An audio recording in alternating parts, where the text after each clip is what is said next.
প্রিয় সুধী, আসসালামু আলাইকুম। এশিয়ান টিভির নিয়মিত সাপ্তাহিক অনুষ্ঠান RMG টক উইথ মেহেদী মাহবুবে আপনাদের সবাইকে সাদর আমন্ত্রণ।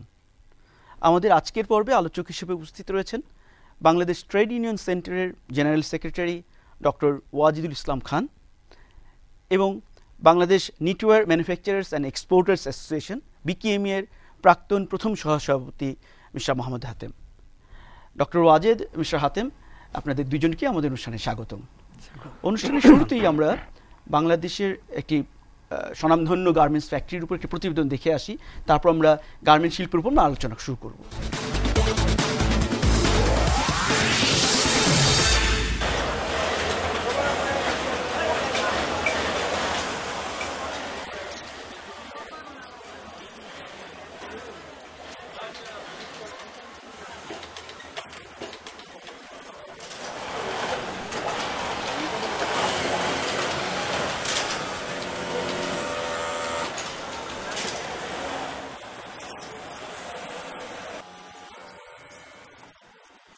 প্রত্যেক মাসে আমাদের ক্যালোরি দেওয়া হয়, ডিম, দুধ, আলু। প্রতি মাসে মাসে আমরা এ জায়গা থেকে ক্যালোরি পাই, স্যানিটারি ন্যাপকিন পাই। মেয়েদের জন্য প্রতি বছরে আমরা 5টা ছুটি পাই, মাতৃত্বকালীন ছুটি, অসুস্থ ছুটি, অর্জিত ছুটি।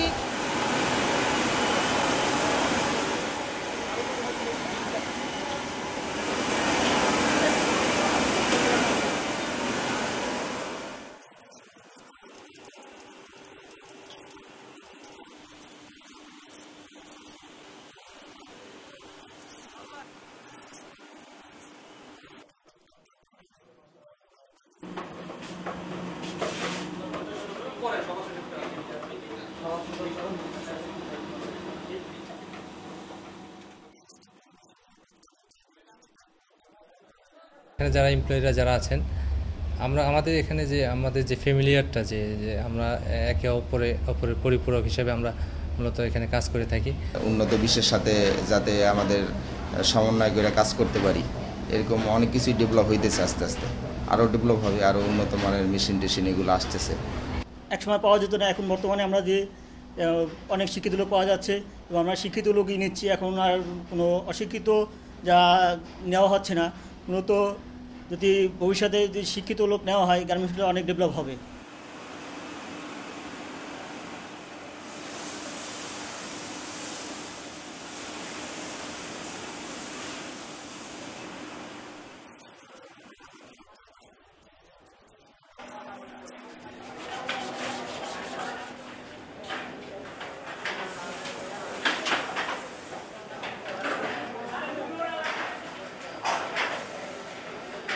ছুটি পাই, এখানে সুন্দর পরিবেশ, এখানে বিশুদ্ধ পানি আছে, ফ্লোরে পর্যাপ্ত পরিমাণে আলো বাতাস আসে এবং খুব সুন্দর টয়লেট আছে এবং আমাদের অসুস্থ হয়ে পড়লে আমাদের তাৎক্ষণিক সেবা করার জন্য MBBS ডাক্তার রাখা আছে। এছাড়া প্রত্যেক ফ্লোরে সুপ্রশিক্ষিতভাবে ফার্স্ট এইডার তৈরি করা আছে, চারজন করে।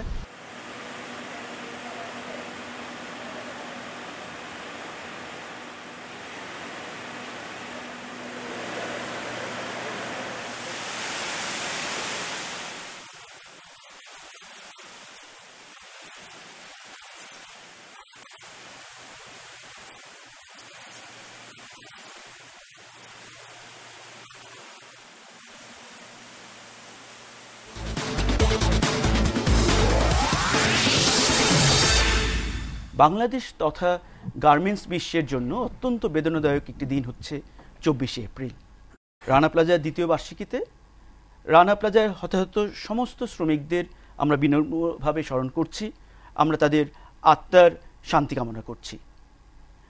আমরা অনুষ্ঠানের শুরুতেই মিস্টার হাতেম আপনার কাছ থেকে জানতে চাইব যে আমাদের রানা প্লাজা যে দুর্ঘটনা দ্বিতীয় বর্ষপূর্তির আগে গার্মেন্টস শিল্পের বর্তমান অবস্থাটি কী?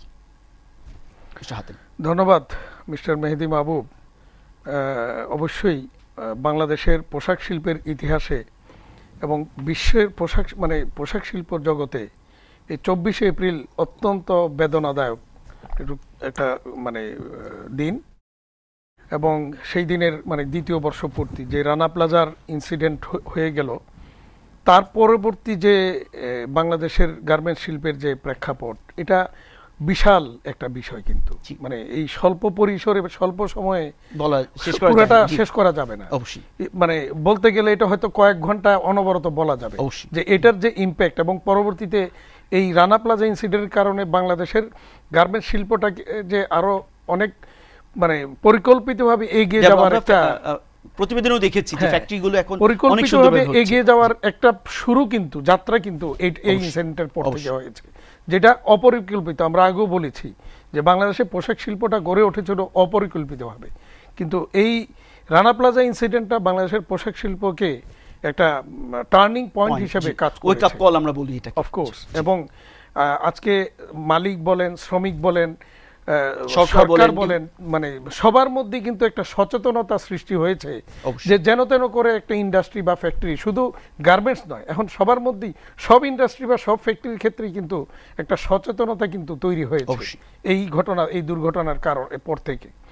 এবং আজকে বাংলাদেশে আপনি দেখেন এই এরপর থেকে আমরা যেমন আমাদের ইন্ডাস্ট্রিগুলির সেফটি সিকিউরিটি নিয়ে সবচেয়ে বেশি মানে চিন্তা ভাবনা করেছি, এবং গত 2 বছরে হাজার হাজার কোটি টাকা ইনভেস্ট হয়েছে শুধু আমাদের এই সেক্টরের সেফটি সিকিউরিটি প্রশ্নে, এবং বিশেষ করে কর্মস্থলটাকে ফায়ার সেফটি বলেন, বিল্ডিং সেফটি বলেন, কমপ্লায়েন্স ইস্যু বলেন, এই সব কিছু মিলিয়ে হাজার হাজার কোটি টাকা ইনভেস্ট হয়েছে। তাহলে আগামী দিনে আমাদের ব্যবসা ভালো হবে এবং শ্রমিকরাও আগের চেয়ে আরো ভালোভাবে কর্মস্থলে কাজ করতে পারবে, তারাও আরো মানে ভালোভাবে জীবনযাপন করতে পারবে। এই সব কিছু মিলেই কিন্তু আমরা একটা বিশাল প্রস্তুতি কিন্তু নিয়েছিলাম। কিন্তু দুর্ভাগ্যজনকভাবে আপনি দেখেছেন যে গত জানুয়ারি মাস থেকেই আমরা যে পলিটিক্যাল একটা সিচুয়েশন, একটা মানে বিরূপ সিচুয়েশনের মধ্যে পড়ে গিয়েছিলাম, যার কারণে কিন্তু বাংলাদেশে এই মুহূর্তে যেটা আমরা আশা করেছিলাম যে 15% প্লাস গ্রোথ হবে আশা করা হয়েছিল, কিন্তু সেই ক্ষেত্রে কিন্তু এখন মাত্র 2-3% গ্রোথ। তাও বায়াররা বলে কই আমাদের কাছ থেকে আমাদের 30 থেকে 35-40% অর্ডার কিন্তু অন্য জায়গায় শিপ করেছে, কারণ তারা এই সিচুয়েশনে শঙ্কিত যে আমরা সময় মতো দিতে পারবো কিনা তাদের অর্ডারগুলি। তো এই পরিস্থিতি যাই হোক, আমরা বিশালভাবে এই মুহূর্তে একটা অর্থনৈতিক সংকটের মধ্যে আমরা আছি, তারপরেও আমরা আশাবাদী যে সামনে হয়তো আরো সুদিন আসবে আমাদের, এবং সেটার জন্য অপেক্ষা করি। আমরা ডক্টর ওয়াদুদ আপনার কাছ থেকে একই প্রশ্ন শুনবো। আমরা জানি যে আপনি একজন স্বনাম শ্রমিক নেতা, আপনার দীর্ঘদিনের অভিজ্ঞতা, এই অভিজ্ঞতার আলোকে আপনার কাছ থেকে শুনতে চাই যে শ্রমিকদের স্বার্থে বা শ্রমিকদের পক্ষে এই রানা প্লাজা পরবর্তী সিচুয়েশনটা কি, শ্রমিকদের ক্ষতিপূরণ থেকে শুরু করে বর্তমান অবস্থা পর্যন্ত পুরো বিষয়টা আপনার কাছ থেকে আমরা শুনতে চাই। ধন্যবাদ আপনাকে, মেহেদী সাহেবকে এবং এশিয়ান টিভিকেও আজকে এই অনুষ্ঠানটি আয়োজন করার জন্য। কারণ রানা প্লাজা 2 বছর পূর্তি আর মাত্র কয়েকদিন বাকি, সেই হিসেবে রানা প্লাজা হাতেম সাহেব বলেছেন, আমরাও যেটা বলি যে এটা বাংলাদেশের জন্য একটা শিক্ষা না, খালি আমাদের সারা বিশ্বের কাছে এটা একটা এমন একটা পরিস্থিতি হয়ে গেছিল রানা প্লাজা, যে ধরেন একটা দুর্ঘটনা কিংবা আমরা বলবো যে এটার মধ্যে সীমাবদ্ধ না, এটা একটা রানা প্লাজা ঘটনার মধ্যে দিয়ে এটা একটা বিরাট সতর্কীকরণ বার্তা আমাদের শ্রমজীবী মানুষের কাছে কিংবা মালিকের কাছে কিংবা দেশবাসীর কাছে, সবার কাছে। সুতরাং সেই লক্ষ্যে যদি বলেন যে, যদিও উনি বলেছেন যে আজকে পরিবর্তন হচ্ছে, আজকে কমপ্লায়েন্স সেদিকে ওনার মনোযোগ দিয়েছেন, কিন্তু আমি আমার বেসিক পয়েন্ট যেটা, যে রানা প্লাজায় যারা মারা গেল, রানা প্লাজায় যারা একবার আহত হয়ে দুর্ঘটনায় পতিত হয়ে পঙ্গুত্ব বরণ করছে, তাদের জন্য কি হলো, কারণ সেটা হলো সবচেয়ে ইম্পর্টেন্ট ব্যাপার, এবং সেটাই আমরা শুনতে চাই। সেটা তো জীবন, একটা মানুষের জীবন চলে গেছে। অবশ্যই। তো সেখানে আমরা প্রথম থেকে যেটা বলেছি, আমি বলতে চাই যে এটা আমাদের দিক থেকে মনে হয় যে একটু হতাশজনক, কারণ 2 বছর হয়ে গেছে, এখন পর্যন্ত কম্পেনসেশনের বিষয়টা, ক্ষতিপূরণ বিষয়টা চূড়ান্ত হয়নি। আমরা ধন্যবাদ জানাই মাননীয় প্রধানমন্ত্রীকে, এবং যিনি আমাদের শ্রমিকদেরকে মুক্ত হস্তে ওনার ত্রাণ তহবিল থেকে দান করেছেন। আমরা বিজিএমই বিকেএমইকে ধন্যবাদ জানাই যারা টাকা দিয়েছেন ওখানে, কিন্তু ক্ষতিপূরণ কিন্তু একটা বেসিক পয়েন্ট আমি যেটা বলতে চাই, ক্ষতিপূরণ হলো সুনির্দিষ্ট মালিকের বিষয়। যে মালিকের কারখানায় আমি কাজ করব সেই মালিক আমাকে ক্ষতিপূরণ দিতে বাধ্য, এটা আজম ভাই শেয়ার করি। কিন্তু সেই জায়গাটা কিন্তু আসছে না এখনো। যদি শ্রমিকরা তার ক্ষতিপূরণটা না পায়, মিনিমাম যেটা প্রাপ্য তার, তাহলে তো খুব দুর্ভাগ্যজনক আমাদের জন্য। তো সেটা এখন পর্যন্ত চূড়া যদি বলেন সমাপ্ত হয়নি, সেজন্য আমরা খুব হতাশ। প্র্যাকটিক্যালি যদি বলেন 2 বছর মাথায় এসে আমরা ওই অর্থহতার যে ক্ষতিপূরণ শ্রমিকরা পায়নি। এখন ধরেন দেখা যায় যে অন অ্যান অ্যাভারেজ মিনিমাম হয়তো অ্যারাউন্ড 1 লাখ দিছে। আমরা প্রথমে বলেছি ক্ষতিপূরণের সংজ্ঞাটাও একটু চেঞ্জ করা উচিত, কারণ ক্ষতিপূরণের সংজ্ঞাটা এমনভাবে আছে যেটা খুব হাস্যস্কর। এখন ধরেন শ্রম আইন আছে 1 লাখ টাকা ক্ষতিপূরণ, যেটা 20-25 বছর আগে নির্ধারিত হয়েছিল।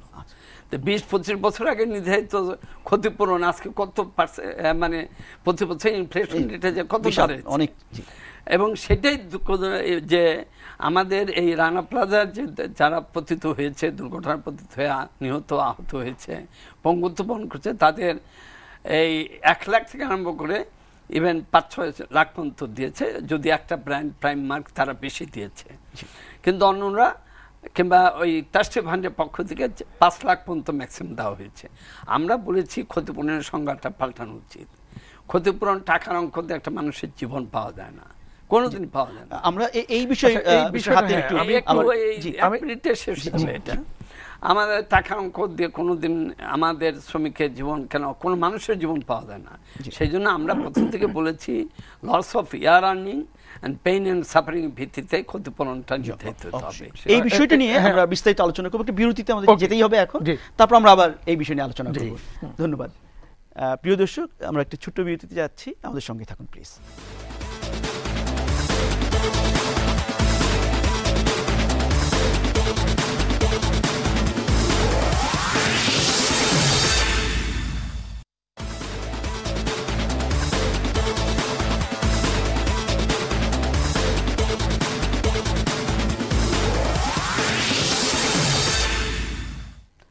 বিরতির পর প্রিয় দর্শক, আপনাদের সবাইকে আবার স্বাগতম আরএমজি টক উইথ মেহেদি মাহবুবে।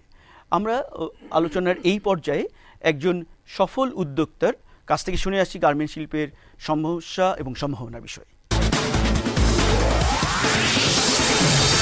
যে কোনো বিজনেসের ক্ষেত্রেই মালিকের সদিচ্ছাটা থাকতে হবে। কেননা আমরা অনেক সময় দেখি যে ওয়ার্কার্স আন্দোলন হচ্ছে, এটা হচ্ছে সেটা হচ্ছে, এগুলো আমি মনে করি যদি মালিকরা সরাসরি তাদের শ্রমিকদের সাথে সেই ধরনের একটা সম্পর্ক থাকে এবং তাদের সমস্ত কিছুতে তারা অন্তর্ভুক্ত হয়, তাহলে এই জিনিসগুলো উঠে আসে না। এবং অনেক ছোট ইস্যু থেকে একটা বড় কিছু ঘটে, আর এই জন্য যাতে এই ছোট ইস্যুগুলা সেখানেই শেষ হয়ে যায়, এটা প্রত্যেকটা মানে ইন্ডাস্ট্রিতে এই ধরনের কিছু আমি মনে করি সরাসরি বা মালিকদের কিছু পদক্ষেপ নেওয়া দরকার, যে এই ধরনের ছোট কোনো ইস্যু হলে তারা নিজেরাই সেটা সলভ করে, তাহলে হয়তো বড় কোনো ইস্যু উঠে আসবে না। আমি মনে করি আমাদের এই ব্যবসাকে ভবিষ্যতে আরও ডেভেলপ করার জন্য, যেমন আসে এখন ইদানিং খুবই হচ্ছে যে ক্লিন ওয়াটার ইটিভি প্রোগ্রামের কথা, কিন্তু এগুলো আমরা জানি যে অনেক ইন্ডাস্ট্রি আছে আমাদের দেশে যারা অ্যাফোর্ড করতে পারছে না। হয়তো আমরা যারা বড় কিছু ইন্ডাস্ট্রি আছে তাদের হয়তো আমাদের ইটিভি প্ল্যান রয়েছে, কিন্তু আমি মনে করি আমরা যদি এটা গ্লোবালি করি, আমরা যদি একটা এলাকা ভিত্তিক করে নিই, পানি দূষণ বা পলিউশনের কথা বলা হচ্ছে, এইটা হয়তো আমরা উতরাতে পারবো। এবং আমি মনে করি এই ব্যাপারে গভর্নমেন্ট এবং অ্যাসোসিয়েশনগুলো যদি উদ্যোগী হয়, তাহলে হয়তো বা এটা আমরা কার্যকরী করতে পারবো।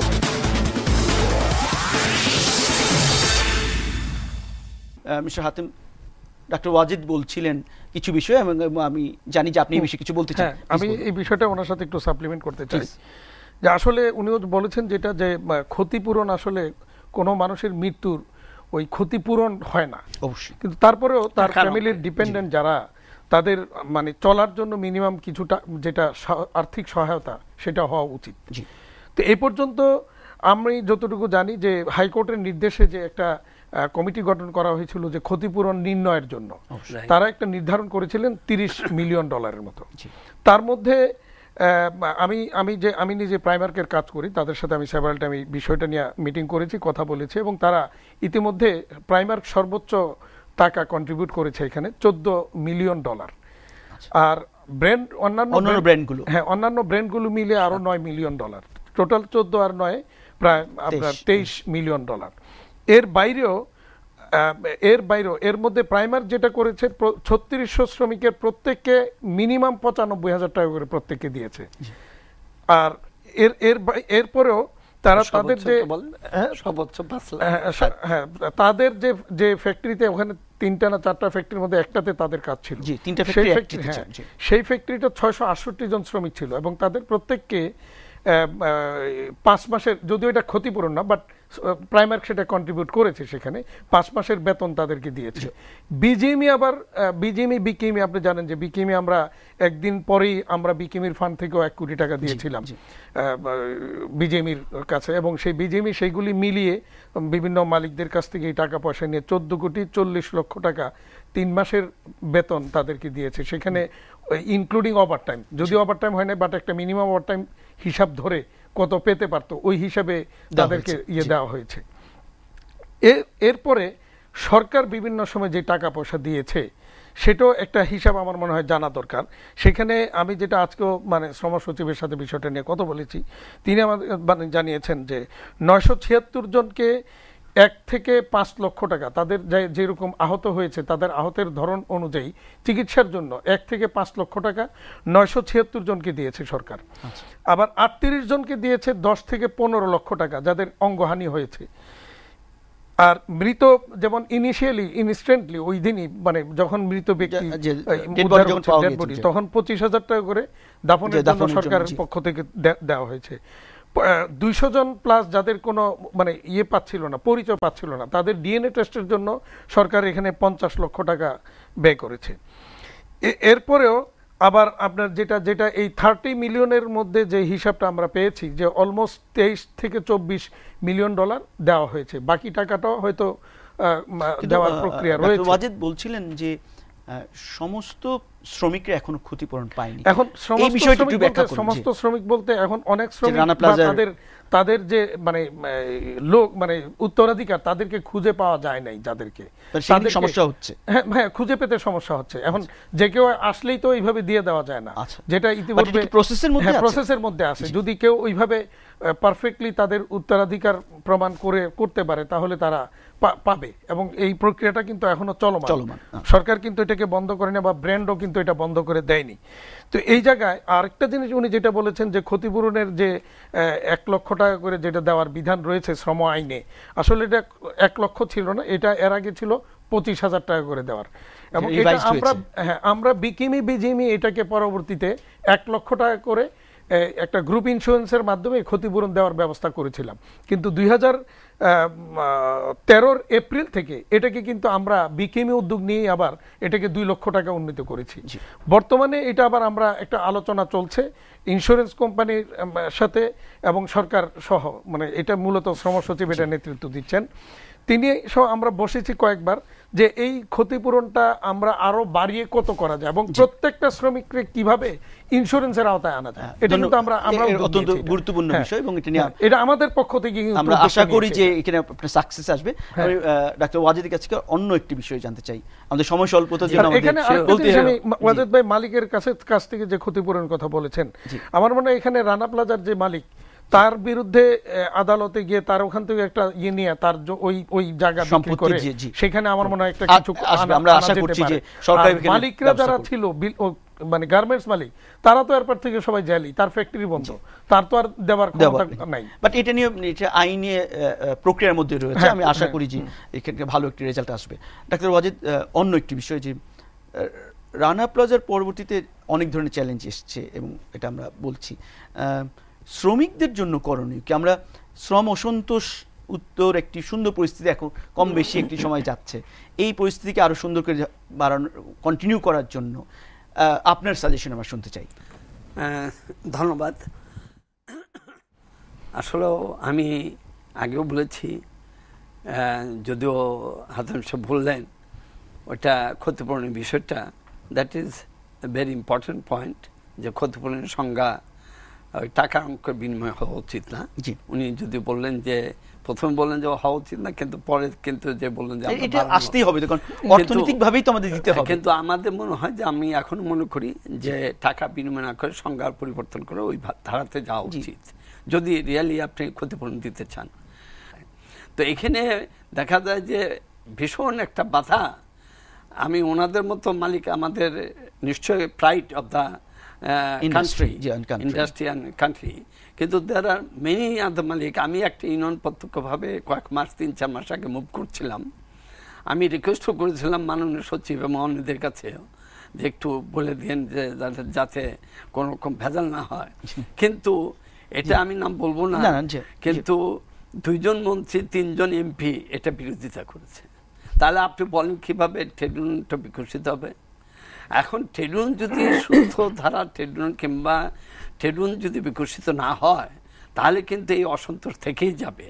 ট্রেড ইউনিয়ন যদি থাকতো, রানা প্লাজাতে কিন্তু এই ঘটনাটা নাও হইতে পারতো, তারা জানাতে পারতো, তারা আলোচনা করতে পারতো। যেদিন ঢুকতেছিল তখন শ্রমিকরা শুনেছিল যে এই কারখানা ঝুঁকিপূর্ণ বলে গেছে, আগের দিন ঢুকতে চায় নাই, তারা ঢুকতে চায় না, এবং শ্রমিকরা ঢুকতে চায় না, জোর করে তাদেরকে ঢুকানো হয়। তখন জোর করে মালিকের মাস্তানরা জোর করে তাদেরকে ঢুকিয়ে। এবং আমাদের শ্রম আইনটা এত সুন্দর সিস্টেম ওয়াইজ যে ইউনিয়ন থাকবে, এবং একাধিক ইউনিয়ন যদি ফ্যাক্টরিতে হয় তাহলে তার মধ্যে সিবিও হবে, কালেক্টিভ বার্গেনিং। অর্থাৎ একটা ইউনিয়নই শ্রমিকের পক্ষে মালিকের সাথে একটা ইউনিয়নই কথা বলতে পারবে অফিসিয়ালি। দেন শ্রমিকরা যদি দাবিনামা পেশ করে মালিকের কাছে করবে, মালিক 15 দিনের মধ্যে সেই দাবিনামা ফয়সালা করতে পারলে করলো, না হলে ত্রিপক্ষীয় জন্য সরকারের কাছে শ্রমিক ইউনিয়নের পক্ষ থেকে বা মালিকের পক্ষ থেকেও দিতে পারে। ত্রিপক্ষ মানে সরকারও যদি ব্যর্থ হয় কনসিলিয়েশন মানে সমাধানে, তাহলে সরকারি সার্টিফিকেট নিয়ে শ্রমিকরা ধর্মঘটেও যেতে পারে কিংবা কোর্টেও যেতে পারে। তাহলে দেখেন একটা পদ্ধতিগতভাবে সেটা কিন্তু আজকে আমাদের মালিকরা বুঝেন কেন ভীতির কারণ। আমাদের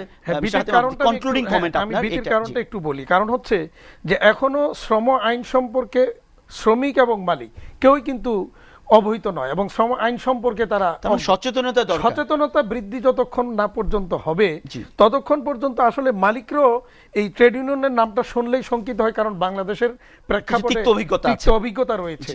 এটা কিন্তু সরকার কিন্তু এই জায়গাটাকে অবাধ স্বাধীনতা দিয়েছে। কিভাবে আপনি জানেন যে শ্রম আইন অ্যামেন্ডমেন্ট করে আগে যেমন ট্রেড ইউনিয়নের জন্য আবেদন করা হলে এটা মালিকদের কাছে পাঠানো হতো, এখন আর মালিকদের কাছে।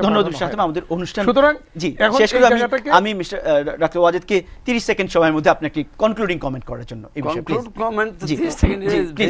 তবু আমি বলবো যে ভীতির ব্যাপার কোনো প্রশ্ন নেই, কারণ হলো উনি বলেছেন অ্যাওয়ারনেস, এটা আমি স্বীকার করি যে সচেতনতা মালিক এবং শ্রমিকের উভয়ের প্রয়োজন। কিন্তু আমি মনে করি যে পৃথিবীতে সর্বত্র যেখানে শিল্প বিপ্লব হয়েছে সেখানে শ্রমিকদেরকে আস্থায় নিয়ে এবং শ্রমিকদের ট্রেড ইউনিয়ন করার সুযোগ দেওয়ার মধ্যে দিয়েই তাদেরকে নিয়েই শিল্প বিকাশ সম্ভব। এক।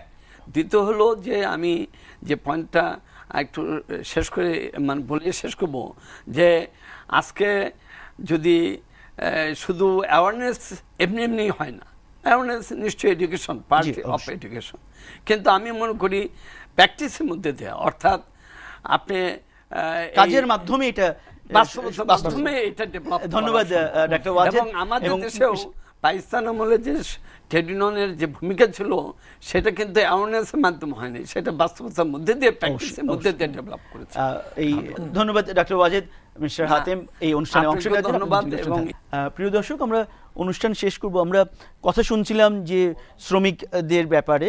আমরা দেখব যে একটি গার্মেন্টস ফ্যাক্টরি বাংলাদেশি মালিকানাধীন, তারা শ্রমিকদের আনন্দ বিনোদনের জন্য, কারণ সেটাও একটি সচেতনতা, তাদেরকে ইনভলভমেন্টের জন্য তারা কি করছে, তারা একটি বিনোদন ধর্মী একটি অনুষ্ঠান করেছে, ক্রনি আইডল। চলুন আমরা এরপর একটি সংক্ষিপ্ত একটি প্রতিবেদন।